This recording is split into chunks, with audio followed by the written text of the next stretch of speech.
وہ کمرے میں راکنگ چیئر پر ہیر کے بارے میں ہی سوچ رہی تھی جب اپنے پیروں پر کسی کا ہاتھ محسوس ہوا۔ انہوں نے دیکھا تو وہ نیچے پیر پکڑے بیٹھا تھا۔ سوری دادی، غلطی ہو گئی۔ میں ہیر سے نکاح کرنے کے لیے تیار ہوں، مگر میری ایک شرط ہے۔ انہوں نے نظریں اس جانب اٹھائی۔ نکاح اس دن ہوگا جس دن آپ کی فلائٹ ہوگی، اور دوسری بات، آپ میرے اور میری بیوی کے معاملات میں نہیں بولیں گے۔ میں اس سے محبت کروں، نفرت کروں، جو مرضی کروں، آپ بیچ میں نہیں بولیں گے۔ یہ میری شرط ہے۔ آپ کا حکم سر آنکھوں پر۔ اسے سب دوں گا، مگر اپنا آپ نہیں۔ آپ تاریخ بدلنے چلی۔ وہ ہیر ہے، مگر میں رانجھا نہیں۔ میں اس کے عشق میں پاگل نہیں ہوں۔ میں مرزا ہوں جو کسی صاحب سے بھی تعلق نہیں رکھنا چاہتا تھا۔ یہ دو کردار الگ تھے، الگ رہیں گے۔ اپنی بات کہہ کر انہیں بنا دیکھے چلا گیا۔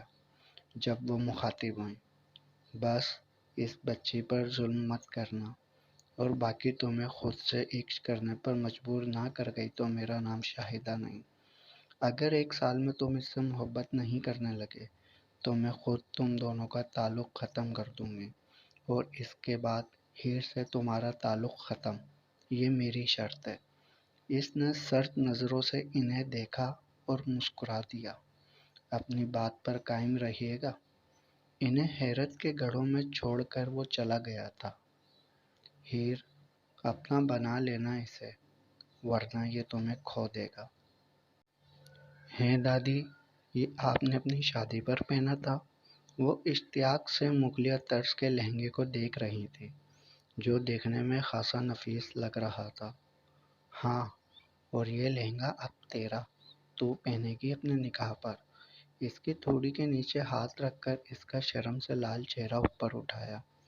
گول چہرہ، موٹی آنکھیں، پتلے انابی ہونٹ، اور گردن سے نیچے ابری بیوٹی بون۔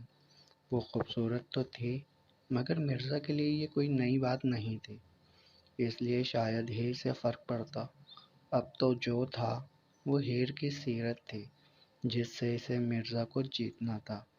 اچھا سنو، اس کے سامنے سج سنور کر نہ رہنا، اپنا بھولا پن زیادہ مت دکھانا، اور یہ جو بالوں میں تو سرسوں کا تیل لگائے رکھتی ہے نا، اس کے سامنے مت لگانا۔ انہوں نے اس کی لمبی براندی شدہ چٹیاں کھینچی۔ آہ بی بی، وہ درد سے کرہا گئی تھی۔ اچھا بی بی، ان کی دادی نے تو کچھ نہیں مانگا جہیز میں؟ انہوں نے مجھے طعنہ مار دیا کہ میں کچھ لائی نہیں تو؟ اس کے معصوم سوال پر بی بی ہنس دی۔ اے جھلی، وہ اکیلا رہتا ہے، اس کے گھر پر سب کچھ ہے، اسے تیرے سامان کی ضرورت نہیں۔ انہوں نے اس کے سر پر تھپکی دی۔ اچھا، شادی کی پہلی رات جب وہ کمرے میں آئے تو دادی کی آدھی بات سن کر وہ اچھل پڑی تھی۔ بی بی ایسی باتیں نہ کریں، مجھے شرم آتی ہے۔ وہ شرما کر کمرے سے بھاگ گئی تھی۔ لے پاگل، میں تو کہہ رہی تھی کہ جب وہ کمرے میں آئے تو ایسے ڈر کے نہ بھاگنا جیسے اب بھاگ گئی ہے، میری جھلی دی۔ وہ دونوں 5 گھنٹے کی لمبی مسافت کے بعد جیپ کے ذریعے ہی جھنگ پہنچے تھے۔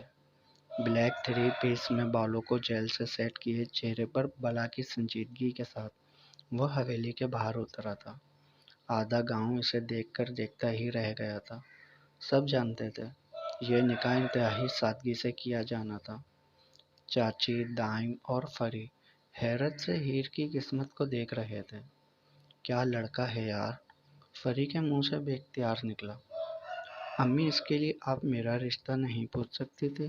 اس نے غصے سے اپنی ماں کو دیکھا۔ چپ، یہ رشتہ بچپن سے طے ہے۔ اگر اسے کچھ ہو جاتا تو تیری دادی ہماری جان نہ چھوڑتی، اور ویسے بھی لڑکا پولیس والا ہے، اور ہماری ہیر ان پڑھ، کہاں چلے گا اتنا لمبا یہ رشتہ؟ اس کا چہرہ دیکھا ہے؟ کسی مجبوری کے تحت نکاح کر رہا ہے، خوش نہیں لگ رہا۔ ان تینوں نے ایک ساتھ مرزا کی جانب دیکھا تھا، جو جیسے ہاٹ ایلفی سے چپکا کر آیا تھا۔ وہ بالکل بھی خوش نہیں تھا۔ ہیر کی دادی شاہدہ کے گلے لگی رو دیتی۔ مجھے تو لگا تھا اتنے سالوں بعد تو وعدہ بھول گئی ہوگی اور میری بچی ایسی ہی رہ جائے گی۔ نہیں فاطمہ، میں نے وعدہ کیا تھا کہ ہیر میری بیٹی بنے گی تو بنے گی، اور دیکھو آج میں اپنی امانت لینے آ گئی ہوں۔ انہوں نے مسکرا کر مرزا کو دیکھا جو زبردستی مسکرا دیا تھا۔ وہ سب اندر بیٹھے تھے۔ وہ مغرور طریقے سے ان پر احسان کرنے کو تیار تھا، اسے جلانے کی تیاری کر رہا تھا، مگر گلاب کو توڑتے ہوئے کانٹے کو خود بھی اتنی ہی تکلیف دیتے ہیں جتنی گلاب کو پہنچتی ہے، اور اس ڈرے سہمے نرم لال گلاب کو اس کے پہلو میں بٹھایا گیا تھا جسے اس نے دیکھنا بھی گوارا نہیں کیا تھا۔ گھونگھٹ میں وہ اپنے ہونٹ کاٹنے میں مصروف تھی۔ وہ ہیر رجب سے ہیر مرزا ایوب بن چکی تھی، یہ جانے بغیر یہ نام اس پر کتنا بھاری پڑنے والا تھا۔ کچھ دیر بعد رخصتی تھی۔ وہ آدھے گھنٹے سے بی بی کے گلے لگ کر رونے میں مصروف تھی۔ دادی، میں کیسے رہوں گی اکیلے؟ اس کی بات پر اس نے گھونگھٹ میں کانپتے وجود کو دیکھا اور ہنس دیا۔ یعنی جانتی ہے اکیلی ہی ہے۔ اس نے ٹاہت سے گھڑی کی جانب دیکھا، شاہدہ کو دیکھا۔ شام ہو رہی ہے، 5 گھنٹے کا سفر ہے، رات کو آپ کی فلائٹ بھی ہے۔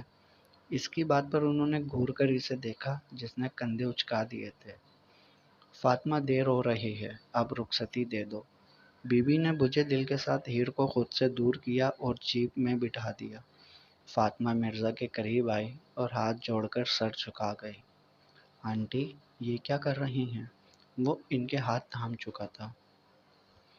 بیٹا، میری بیٹی بہت معصوم ہے، اس سے کبھی کوئی غلطی ہو جائے تو معاف کر دینا، بچی سمجھ کر نظر انداز کر دینا، اسے چالاکیاں نہیں آتے۔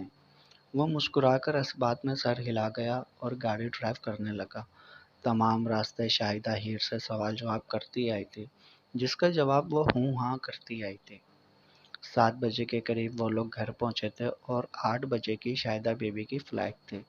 اس کے کمرے کو گلاب کے پھولوں کی مسحری سے سجایا گیا تھا۔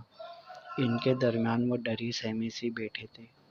دیکھو بیٹا، کبھی بھی اس احساس کمتری میں مت رہنا کہ وہ اتنا پڑھا لکھا ہے، پولیس والا ہے اور تم ان پڑھ ہو۔ جب ایک مرد کو نیک سیرت فرمانبردار بیوی مل جاتی ہے تو وہ بھول جاتا ہے کہ وہ پڑھی لکھی ہے یا نہیں، اور تیرے پاس تو سیرت اور صورت دونوں ہیں، تجھے اسے اپنا بنانا ہے، قابو میں نہیں کرنا، بس اس کے ہم قدم رہنا ہے۔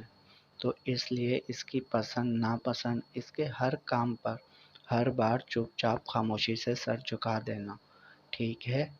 ان کی بات پر وہ اس بات میں سر ہلا رہے تھے۔ مرزا کو میٹھے میں حلوہ اور کھیر دونوں پسند ہیں، اور سبزی میں کریلے۔ اس بات پر اس نے چونک کر انہیں دیکھا۔ جی وہ تو کڑوا ہوتا ہے جی، اس نے معصومیت سے کہا۔ ہاں پر اسے بہت پسند ہے، اس لیے اسے بنا کر کھلا دیا کرنا۔ اس نے پھر اس بات میں سر ہلا دیا۔ کہیں خود بھی کریلے جتنے کڑوے نہ ہوں، ہیر نے دل میں سوچا۔ اور یہاں کا جو باورچی خانہ ہے نا، اس کا چولہا گیس والا نہیں ہے۔ ابھی وہ پوری بات بتاتی کہ مرزا آ گیا۔ دادی، فلائٹ کا ٹائم ہو گیا ہے۔ اس کی بات سن کر ہیر کو پیار کر کے وہ باہر آ گئی۔ تمام راستے وہ خاموش ہی تھی۔ ایئرپورٹ پہنچ کر وہ اس سے مخاطب ہوئی۔ دیکھ مرزا، وہ بہت معصوم ہے، وہ تیری ہر بات مانے گی جو تو کہے گا۔ اسے تنگ مت کرنا، ظلم مت کرنا اس پر کہ وہ نازک جان نہایت ٹوٹ جائے اور پھر اسے سمیٹتے تیرے ہاتھ زخمی ہونے لگیں۔ آپ نے وعدہ کیا تھا کہ میرے اور میری بیوی کے معاملات میں نہیں بولیں گی۔ دادی نے گھوری سے نوازا اور پھر اس کا کان پکڑ لیا۔ تو اس کا مطلب یہ نہیں تو اسے ستائے؟ اگر ایسا ہوا تو میں تیرا کان اکھیڑ دوں گی۔ دادی چھوڑیں، بچہ نہیں ہوں میں۔ زبردستی اپنا کان چھڑایا اور آگے دھکیل دیا۔ بورڈنگ اسٹارٹ ہو گئی تھی۔ انہیں امریکہ بھیج کر وہ دانت نکالتا پیچھے مڑا، اپنا فون دیکھا جہاں ان کی نکاح کی تصویر نکلی آئی تھی۔ اس کے ہونٹوں پر ایک پر اسرار سی مسکراہٹ آ گئی۔ Let's begin the Tom and Jerry show. وہ ایئرپورٹ سے باہر کے لیے اسٹیئرنگ گھمایا، ساتھ ساتھ کسی کو فون بھی ملا رہا تھا۔ ہیلو، ہاں فرخندہ۔ جی صاحب۔ فرخندہ حیرت کا شکار ہو گئی تھی۔ فرخندہ، تم کتنے دنوں سے کہہ رہی تھی کہ تم میرا کام نہیں کر سکتے، اور میں نے کہا تھا کہ دوسری کام والی ڈھونڈو۔ تو تمہیں کوئی ضرورت نہیں ڈھونڈنے کی، میری شادی ہو گئی ہے۔ میری بیوی آ گئی ہے، کل سے تمہیں کام پر آنے کی کوئی ضرورت نہیں۔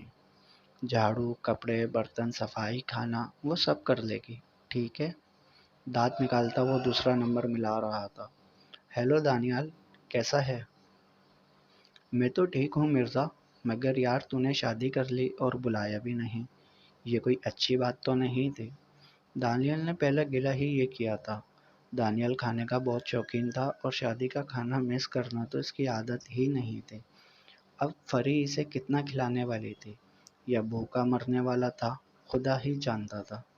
ارے یار، حالات ہی ایسے تھے۔ اچھا سن، میں نے کل تم لوگوں کی دعوت رکھی ہے، کل رات کا ڈنر ساتھ کریں گے میرے گھر پر۔ ارے واہ، دوست ہو تو تیرے جیسا۔ چل ٹھیک ہے، میں آ جاؤں گا۔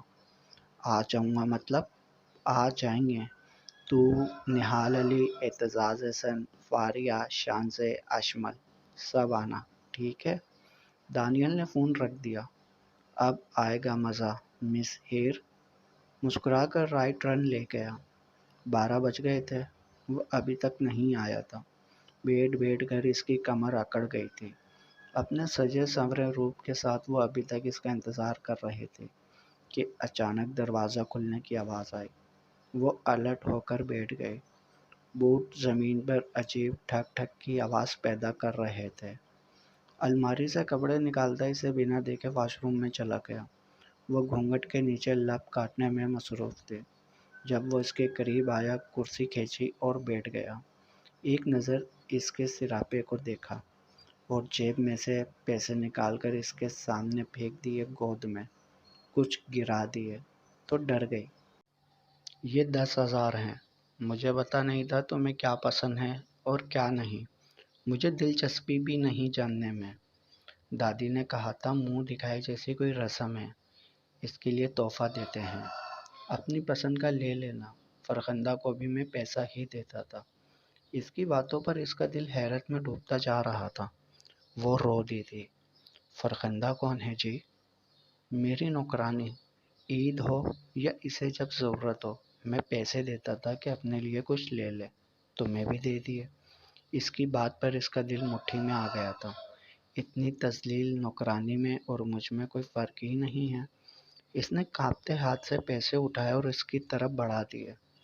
میں بازار نہیں جاتی، مجھے چیزیں لینی نہیں آتی، مجھے منہ دکھائی بھی نہیں چاہیے۔ منہ تو دیکھا بھی نہیں ہے آپ نے، اس لیے آپ یہ واپس رکھ لیں بابو۔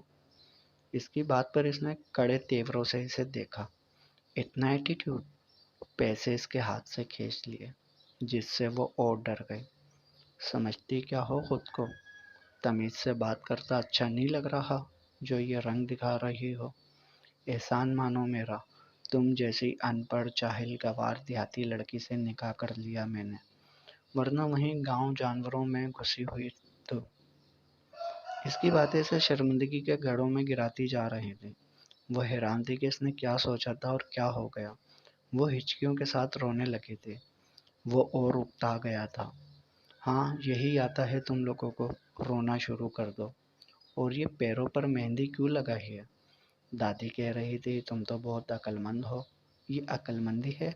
مہندی پیروں پر لگا کر گھوم رہی ہو؟ اس کے چلانے کی آواز سے وہ اور ڈر گئی تھی۔ میں نے نہیں لگائی تھی، بی بی جی نے لگوا دی، وہ روتی ہکلاتے ہوئے جواب دے رہے تھے۔ تو تمہاری عقل کیا گھاس چرنے گئی تھی؟ منع نہیں کر سکتی تھی؟ اور یہ کیا کمرے میں پھیلاوا بکھیرا ہوا ہے؟